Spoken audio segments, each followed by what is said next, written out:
Life's never handed me anything on a silver platter. My name's Anna, and by the time I was 6, both my folks had passed, leaving me in the care of my grandma. She was tough as nails, but with a heart of gold. We didn't have much, but she made damn sure I never felt wanting for love. Education? Well, that was a luxury we couldn't afford. I learned to read and write, but school was a dream that ended when I had to start working to help out. I ended up waitressing at a diner downtown, a place where the tips were as meager as the hopes of ever getting out of there. But it paid the bills, or at least some of them, and it kept me on my feet. That's where I met James. He walked in one rainy afternoon, all drenched and looking like something out of a magazine with his fancy suit and that lost look on his face. "Can I get a coffee, black, and maybe a slice of your best pie?" he asked, shaking off the rain. "Sure thing, coming right up," I replied, trying not to show how his smile made my heart skip a beat. James was from a different world, one where people didn't worry about their next meal or whether they could afford the rent. We got to talking, him with his curious questions about my life, and me, well, I was just being my straight-up self. "So, what's a guy like you doing in a dive like this?" I couldn't help but ask. "Just passing through, looking for a bit of real life, I guess." He chuckled, that smile never leaving his face. "Real life, huh? Spend a day in my shoes, you'll get more real life than you bargained for," I joked back, not really expecting him to understand. But he surprised me. He kept coming back, not just for the coffee but for the conversations. We talked about everything and nothing, and somewhere along the line, I started to fall for him. Hard. James introduced me to his world, one I never knew existed. Fancy dinners, parties where people talked about things I barely understood, and yet, he never made me feel out of place. He was different, kind, and genuinely interested in me, not just my story. Then there was Eleanor, James's mother. The first time I met her, I knew she was sizing me up, her eyes sharp, missing nothing. "So, you're the girl who's caught my son's attention," she said, her voice cool, her gaze even colder. "Yeah, guess I am," I replied, trying to sound more confident than I felt. "Well," was all she said, turning her attention back to James as if I was no longer there. It was clear from the get-go she didn't approve of me. I was too simple, too uneducated, too everything she didn't want for her son. Eleanor's disdain wasn't the silent type. It was loud, clear, and made its presence felt every single time she walked into a room. If there was one thing I learned quickly after marrying James, it was that his mother, Eleanor, had an opinion on everything. And she wasn't shy about letting you know exactly what she thought, especially if it involved me. Living under the shadow of her disdain was like walking on eggshells, only the eggshells were made of glass, and I was barefoot. Every dinner, every family gathering, she had a way of making her disapproval known, her words sharp enough to cut through the thickest skin. One evening, James and I invited her over for dinner, a simple affair. I had spent the day cooking, trying to make everything perfect, hoping, foolishly, maybe, that I could win her over with my culinary skills. The moment she stepped through the door, I knew it was going to be a long night. "Oh, you decided to cook, Anna? How quaint," she remarked, her voice dripping with condescension as she glanced around our modest living room. "Yeah, thought we'd have a nice family dinner."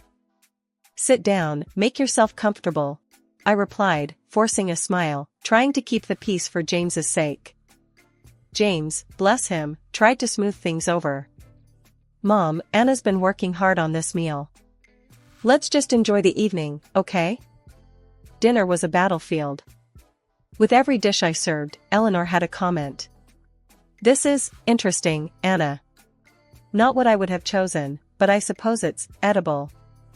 I clenched my jaw, counting to 10 in my head. "Glad you think so. Tried something new tonight." James shot me a sympathetic look, his way of saying, "Just ignore her." But ignoring Eleanor was like trying to ignore a hurricane in your living room. The real kicker came when we were talking about Lily's upcoming school year. "I've been looking into schools for Lily," Eleanor began, her tone suggesting she had already made decisions.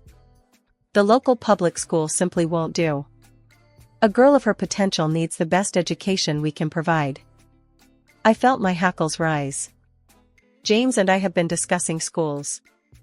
We think the local school is just fine. Eleanor turned her sharp gaze on me. Anna, with all due respect, what do you know about education? Your background doesn't exactly scream expertise in the matter. That stung. I could feel James tense up beside me, but before he could say anything, I jumped in. My background might not be fancy, Eleanor, but I know plenty about making the best out of what you've got. Lily will be fine. The rest of the evening passed in tense silence. After Eleanor left, James tried to apologize. Anna, I'm sorry. She's just set in her ways? Yeah, I've noticed, I interrupted, not wanting to hear excuses for her behavior. It wasn't just the dinners or the snide remarks about my cooking or our home. It was the way she treated me, like I was an inconvenience, a mistake her son had made. But I wasn't about to let her walk all over me. I had faced tougher things in my life than Eleanor's disdain. What bothered me most was the way she talked about Lily, as if I had no say in my daughter's upbringing. The thought of her undermining me with Lily, teaching her to look down on where she came from, made my blood boil. James was caught in the middle, I knew that. He loved his mother, but he loved me and Lily too. We'll figure this out, Anna. I promise, he said, pulling me into a hug. Eleanor's idea of music lessons for Lily felt more like a military operation than anything resembling fun. She'd march into our home, piano books in hand, a stern look on her face that would make a drill sergeant proud. Lily, bless her heart, tried to look excited, but I could see the dread in her eyes. It broke my heart. One afternoon, after another one of these so-called lessons, Lily came to me, her little face scrunched up in distress. Mommy, do I have to keep doing piano with Grandma? She gets mad when I mess up. It's not fun. I knelt down, pulling her into a hug. Hey, it's okay. You don't have to do anything that makes you unhappy. Let me talk to Grandma, okay? Lily nodded, wiping away a tear. It was the last straw. I decided it was time for a showdown with Eleanor. That evening, when Eleanor was about to leave, I stopped her at the door. Eleanor, we need to talk about these music lessons, I said, my voice steady but firm. Oh? What about them? She replied, her tone icy, as if she already knew where this was going. Lily's not happy. She's stressed and upset after every lesson. I thought these were supposed to be fun for her. Eleanor scoffed. Fun? Music isn't about fun, Anna. It's about discipline, about learning to appreciate the finer things in life. Something you'd know nothing about. I felt my cheeks flush with anger. Listen, I appreciate you wanting to teach Lily, but not like this. Not at the cost of her happiness. Eleanor's eyes narrowed. And what do you suggest? Letting her quit? That's the problem with your generation. Too quick to give up. No wonder you ended up where you are. That stung. More than I wanted to admit. It's not about giving up. It's about not forcing her to do something she hates. There's a difference. Eleanor shook her head, dismissive. I won't stand by and watch my granddaughter waste her potential. If you're not interested in her future, I certainly am. That night, after Lily went to bed, I sat down with James. We need to talk about Eleanor and these piano lessons, I started, trying to keep my voice even. James looked up, his expression wary. What about them? Lily's miserable, James. She's scared of making mistakes because your mom's too hard on her. She's losing her love for music. James sighed, running a hand through his hair. Mom just wants what's best for Lily. You know how she is with perfection. I felt my frustration rise. But at what cost? Our daughter's happiness? There was a long silence before James spoke again. I'll talk to Mom. But Anna, you know how she is. She's set in her ways. Maybe we just give it a bit more time? I couldn't believe what I was hearing. More time? James, our daughter is unhappy. He didn't meet my gaze. I know, but Mom's heart is in the right place. Let's not make a big deal out of this, okay? We'll work it out. Just give it some time. The conversation ended there, but the issue didn't. James did talk to Eleanor, or so he said, but nothing changed. If anything, the lessons became more frequent, as if Eleanor was doubling down in the face of my concerns. It wasn't that I didn't appreciate music, it was the way Eleanor lorded over Lily, pressing her own brand of perfection onto her, that rubbed me the wrong way. But Lily was a trooper, and somehow, she managed to find joy in the keys, despite her grandmother's heavy-handed teachings. As our wedding anniversary approached, James and I decided to throw a party. Nothing too fancy, just a gathering of close friends and family to celebrate another year of us. The planning was going smoothly until Eleanor threw us a curveball. I've arranged for a special performance, she announced one evening, her tone leaving no room for argument. Lily and I will be playing a duet. You'll need to rent a stage and a piano. James and I exchanged a look. A piano? He echoed, clearly taken aback. Yes, James. And make sure it's a grand piano. We'll be playing arpeggios, something Anna here might not be familiar with, Eleanor said, her voice dripping with that familiar condescension. I felt my cheeks burn, not from embarrassment, but from anger. The nerve of her, to assume I didn't know what arpeggios were. My grandmother had made sure I was as comfortable with Bach and Beethoven as I was with a frying pan and spatula. But I'd kept my musical skills a secret, a piece of me that I cherished privately, away from judgmental eyes. Not even James knew. But I swallowed my pride and bit back the sharp retort on the tip of my tongue. This wasn't about me or Eleanor. This was about Lily, and if playing this duet made her happy, then I'd move heaven and earth to make it happen. Sure, Eleanor. We'll make sure there's a stage and a piano, I said, my voice steady, despite the storm brewing inside me. Eleanor looked satisfied, her smile sharp as a knife. Good. It'll be educational for you, Anna. A chance to see what real music sounds like. I forced a smile, imagining the look on her face if I sat down at that piano and let loose with a Chopin nocturne or a Debussy prelude. But this wasn't the time for showing off. This was about giving Lily a moment in the spotlight, away from the shadow of her grandmother's expectations. James, bless him, was clueless about the tension. It'll be great, babe. Lily's excited about it, he said later, wrapping an arm around me. I nodded, leaning into his embrace. Yeah, it'll be something all right. As the day of the party drew closer, I found myself feeling more anxious than excited. Not about the party itself, but about that performance. It was a reminder of how much I'd kept hidden from my own family, and of the delicate balance we maintained to keep the peace. The party was in full swing, laughter and chatter filling our backyard, transformed for the night into a slice of celebration. James was mingling, playing the host with an easy charm that made me fall for him all over again every time I saw it. Lily, dolled up in a dress that sparkled under the fairy lights, was buzzing with excitement and nerves about her upcoming performance. I was fussing over the last-minute details when Eleanor made her grand entrance, draped in elegance but with that ever-present air of scrutiny. Anna, dear, is everything set for our performance? She asked, her eyes darting around, assessing everything with a critical eye. Yep, all set. The piano's tuned, and the stage is waiting, I replied, keeping my voice neutral. Inside, my stomach was a bundle of knots. This whole setup was Eleanor's show, but it was Lily I was worried about. As guests settled, Eleanor decided it was time. Let's not keep our audience waiting, she announced, herding a reluctant Lily towards the stage. But fate, it seemed, had other plans. As Eleanor stepped onto the stage, her heel caught on a loose cable. Time slowed as she stumbled, a gasp escaping from the crowd. Instinctively, she reached out, trying to steady herself on the piano, but instead, she tumbled, landing awkwardly on her arm. The music halted, replaced by murmurs of concern. James rushed to his mother's side, his face etched with worry. "Mom, are you all right?" he asked, as I hovered nearby, unsure of what to do.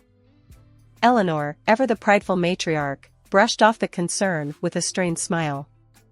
"I'm fine, just a little mishap."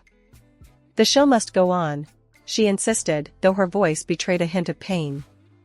James wasn't convinced. "Maybe we should cancel the performance, Mom. You need to get that checked." But Eleanor wouldn't hear of it. "Absolutely not. We've prepared for this, and we will perform," she said, her tone brooking no argument. I glanced at Lily, who looked more frightened than ever. I wanted to scoop her up and tell her she didn't have to go through with this, but Eleanor was already positioning her at the piano. The performance started, and it was clear from the first note that something was off. Eleanor's playing was hesitant, the fluid grace she usually possessed replaced by a stilted awkwardness. The pain from her fall was evident in every note she missed, every chord that came out wrong. A murmur ran through the assembled guests as the performance went on. It wasn't long before some couldn't hide their amusement, their whispers turning into barely suppressed chuckles. The sight of Eleanor, always so poised and in control, struggling to play basic arpeggios because of her injured arm was, I had to admit, a bit funny in a tragic sort of way. But my heart went out to Lily, caught in the middle of this farce, her eyes darting between the keys and her grandmother, a look of sheer panic on her face. The performance, meant to be the highlight of the evening, turned into a comedy of errors, with Eleanor's pride leading the charge. Despite the awkwardness of the situation, I couldn't help but feel a twinge of sympathy for her. There she was, trying to maintain her dignity in front of an audience that found her predicament amusing. It was a humbling moment for someone who seldom found themselves anything less than perfect. As I watched Eleanor stumble away from the piano, her pride taking a hit right in front of everyone, I was torn. Part of me thought, well, it's about time she came down a peg or two. But then, seeing her trying to blink away those tears of frustration, my heart softened. She might be all sorts of difficult, but she didn't deserve to be humiliated like that. And Lily, my sweet girl, looked so upset by the whole ordeal, I couldn't bear it. Eleanor, her face a mask of disappointment mixed with pain, slowly moved aside. That's when I made my decision. I wasn't about to let the evening end on such a sour note. Not if I could help it. So, there I went, taking a seat at the piano beside Lily, who looked at me with wide, questioning eyes. "Just follow my lead," I whispered to her, giving her a reassuring smile.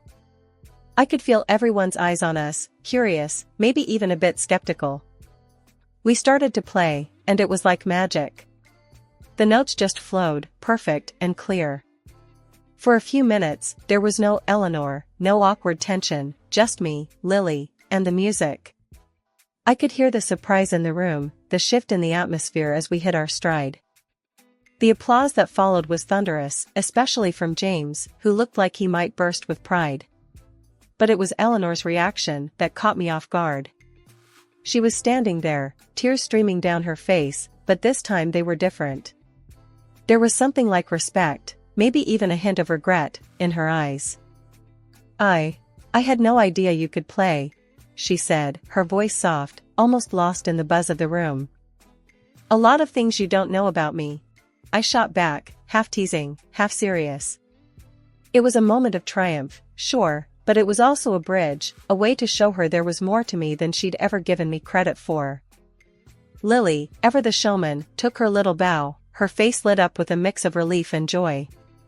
And as the applause died down, I stayed seated at the piano, my fingers resting lightly on the keys, ready for the next piece. "Wow, Anna, that was incredible." "I had no idea," James said, his voice filled with wonder and something akin to disbelief. Eleanor cleared her throat, stepping closer, her gaze fixed on me. "Anna, I must admit, that was quite a performance. You and Lily, you played beautifully together." I raised an eyebrow, surprised by her concession. "Thanks, Eleanor. Music's always been a big part of my life. Just never had the chance to show it off like this." The guests murmured their agreement, some still clapping softly, their smiles genuine and encouraging. It was a rare moment of unity, the usual tensions forgotten in the wake of our shared experience. Lily tugged at my sleeve, her earlier shyness replaced by excitement. "Mom, can we play another one? Please?" I looked down at her, her enthusiasm infectious. "Sure, kiddo. What do you say we give them a little Beethoven?"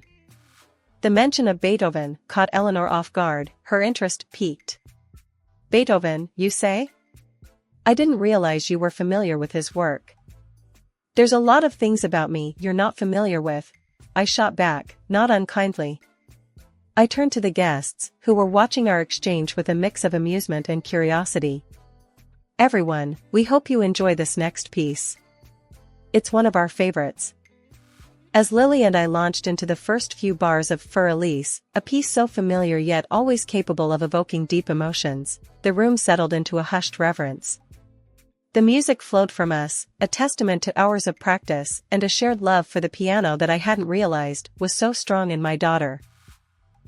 When the piece ended, the applause was louder, more assured. It was as if our performance had woven a thread of connection through everyone present, drawing us together in appreciation of something truly special. James came over, his pride evident. "I think we might need to get a second piano at this rate," he joked, but I could tell he was seriously considering it. Eleanor approached again, this time her expression softer, more reflective. "Anna, I was wrong about you. Your love for music, for our family, it's clear. I'm sorry for any harsh words I've said." I was taken aback by her apology, the sincerity in her voice unmistakable. "Thank you, Eleanor. That means a lot coming from you. Maybe we can start fresh?" She nodded, a small smile playing at the corners of her mouth. "I'd like that. Very much." The rest of the evening was a blur of laughter, conversation, and even more music. Lily and I played a few more pieces, each one drawing cheers and applause from our guests. It felt like a turning point, a bridge mended through the power of music and a shared moment of vulnerability. It's been a while since that unforgettable night when music changed everything between me and Eleanor, my once daunting mother-in-law. If someone had told me back then that we'd end up close, I would have laughed it off. But here we are, and I can hardly believe it myself. Eleanor softened a lot, especially when it comes to Lily's upbringing. She's not as rigid as she used to be, and I see a warmth in her I never knew existed. These days, we often find ourselves sitting side by side at the piano, our fingers dancing over the keys in perfect harmony. It's become our thing, playing together during family get-togethers or quiet evenings at home. Who would have thought? One evening, as we finished a particularly challenging piece, I turned to Eleanor, unable to hide my grin. "Not bad for two amateurs, huh?" Eleanor actually chuckled, a sound so rare and precious it still caught me off guard. "Speak for yourself, Anna. I've always been a virtuoso in my own mind." Lily, who'd been listening, piped up from where she sat, a stack of music sheets in her lap. "Grandma, you're the best teacher. But Mom's catching up." Eleanor's gaze softened as she looked at Lily, then back at me. "We make a good team, don't we?" "Yeah, we do," I agreed, feeling a surge of pride. Not just in our music, but in how far we'd come, from cautious adversaries to partners in crime at the piano. James, ever the supportive husband and son, would often sit back with a contented smile, watching us. "You three are something else," he'd say, and I knew he meant every word. Eleanor and we talk a lot more now.